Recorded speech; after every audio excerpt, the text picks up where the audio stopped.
hold it, you know the way. Just hold it. Okay. Take it out of the bag. You're behind TV. You're behind TV. Okay, it's a small room. Yeah. Okay.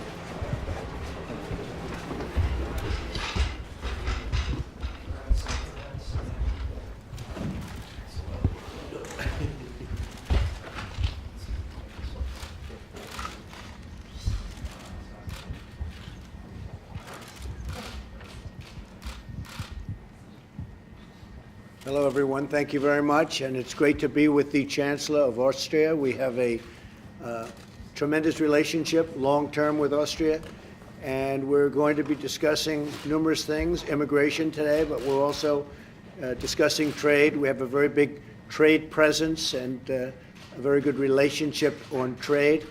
Do a lot of business with each other, and Chancellor, it's very nice to have you. Thank you very much. Thank you. Please. Thank you, Mr. President, for receiving us here in the US and the White House. It's a pleasure for my delegation and for me to be here. Austria, as you probably know, is compared to the US a very small country, but we are a beautiful country. It's true. We are an economically quite strong country. You would probably say a great country. We are in the heart of the European Union, an active member state of the European Union. As a small country, we need international cooperation, and therefore I hope that we can discuss now our bilateral relations, but also the relations between the European Union and the United States of America. Of course, trade and how we can gain economic growth for the US, but also for Europe, and probably international issues like Middle East, Korea, Right. and probably also Russia. Thank you for receiving us. Thank you very much. Thank you. Appreciate it. Thank you. Thank you.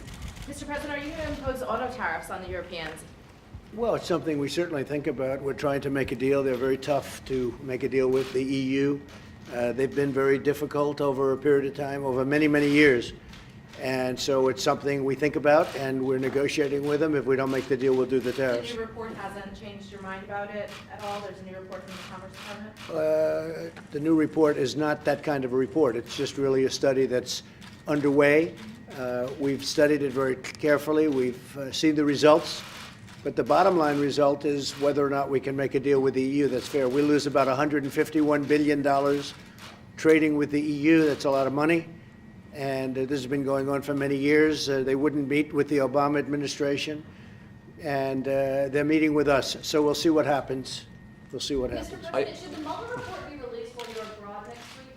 That'll be totally up to the new Attorney General. He's a tremendous man, a tremendous person who really respects this country and respects the Justice Department. So that'll be totally up to him. The new Attorney General, yes.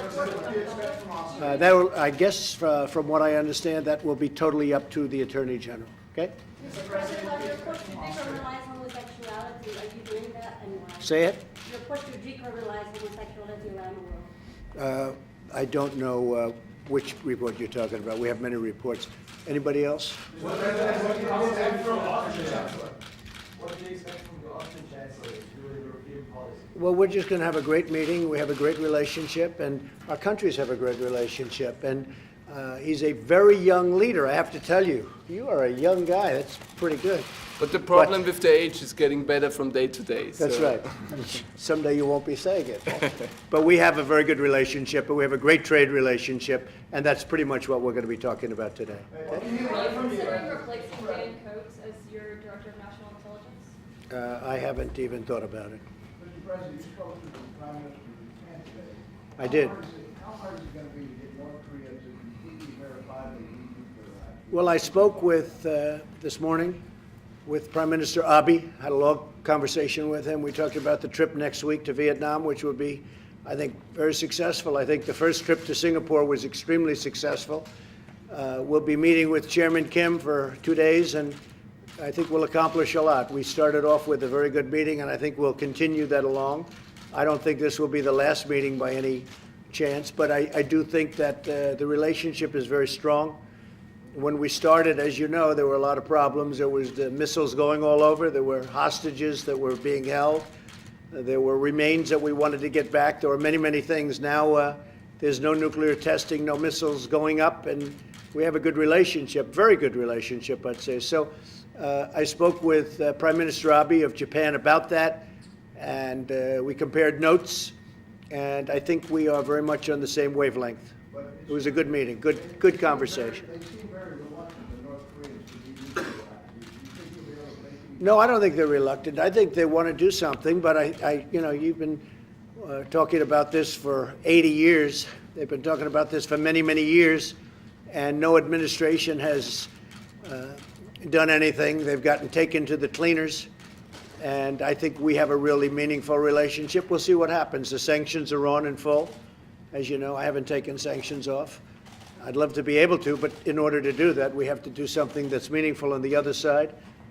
But Chairman Kim and I have a very good relationship. I wouldn't be surprised to see something work out. I really believe that as an economic power, because of its location in between, I mean, you look on a map and you see Russia, China, and right in the middle of everything is South Korea, but North Korea right smack in the middle. So you have Russia, China, and then South Korea, and this is right in the middle. Tremendous potential for economic well-being long-term, and I think he understands that very well. I think he might understand that better than anybody. So they have a great, great potential as a country, and I think that's what they're looking to do. We'll see. But we've made a lot of progress. We've made a tremendous amount. That doesn't mean this is going to be the last meeting, because I don't believe it will. But we have subjects to discuss which will be very fruitful, I believe. Andrew McCabe briefing McConnell and Paul Ryan and Devin Nunes, telling them about the investigation into you? Well, I think Andrew McCabe has made a fool out of himself over the last couple of days, and he really looks to me like sort of a poor man's J. Edgar Hoover. He's I think he's a disaster. And what he was trying to do was terrible, and he was caught. I'm very proud to say we caught him. So we'll see what happens, but he is a disgraced man. He was terminated, not by me, he was terminated by others. The IG report was a disaster from his standpoint. Anybody reading the IG report would say, how could a man like this be involved with the FBI? And the FBI has some of the greatest people, some of the finest people you'll ever meet, but this man is a complete disaster. Thank you all very much. Thank you. Thank you. I will be at a certain time. Thank you.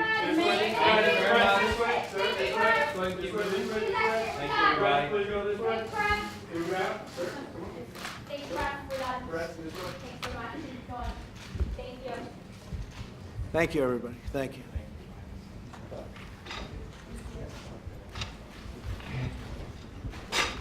How many are from Austria? Many? Quite a lot. He's doing a good job. Not bad, right?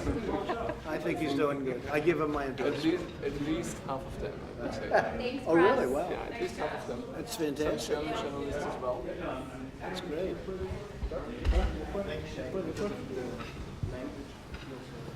Let's go, guys. Let's go.